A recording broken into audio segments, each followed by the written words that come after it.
3 maktabda o'qiyman. Ola maktabga o'qiyman lekin. Yaxshi o'qiysanmi? Ha. Xursand bo'ldingmi sovg'alar berishgandan? Ha. Nima qilasan endi bularni?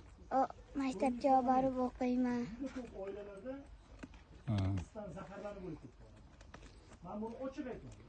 Nechinchi sinfda o'qiysan? 3B sinfda o'qiyman. Sinf rahbaring kim? Oynan ustozim. Yaxshi o'qitadimi? Ha. Hamma baholaring 5 mi? Hozir hamma daftarlarimni ustozim olib qo'ygan. 4-sinfga borsang beradi, to'g'rimi? Endi kitoblar o'qiy olasanmi? Kitob qaysi kitobda o'qigansan oxirgi marta? Bilmadim, esimda yo'q. Nima kitoblar o'qiysan o'zi?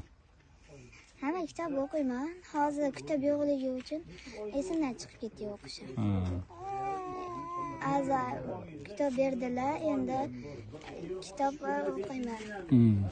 Katta bo'lsang kim bo'lmoqchisan? Doktor. Doktor, qanaqa doktor bo'lmoqchisan? Bilmayman lekin. Yurak doktorimi, qo'l doktorimi, nima doktor bo'lmoqchisan? Nega doktor bo'lmoqchisan? Ishlashi ham zo'r bo'ladi o'shanga. Kimdir ko'p kasal bo'ladimi uyda? Kim kasal bo'ladi? Bilmayman, dadam shunday kasal bo'ladi. Birinchi o'zing qaramoqchisan-da ota-onangga agar kasal bo'lib qolsa. Nimalarni xohlaysan? Bilmayman. Bilmaysan? Sinfdoshlaring nechta? 37 ta. 37 ta. Bu yerda yashash qiyin emasmi? Qiyindami? Qor yog'sa, yomg'ir yog'sa uyda qolaman, maktabga bormayman, o'zimdan javob olaman. Qor yog'sa ham yiqilasan deb, orqaga o'mab tushib ketasan deb qo'ymaydilar. Sinfani chiq deb. Yomg'ir yog'da batarib qo'ymaydilar.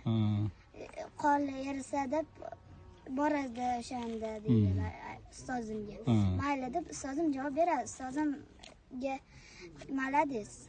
Hamma bolalarga javob bermaydi-da, Sabrina dalada turadi deb javob berib oladi. O'shanga. Qor yog'sa qiyin-da, daladan o'tib borish kerak-da. Nechta daladan o'tib borasan maktabga? Bitta shu-da. Bitta shu daladan, ha? Yaxshi. Katta bo'lsang doktor bo'larkansan, ha? Bo'p, sog' bo'lgin, Sabrina.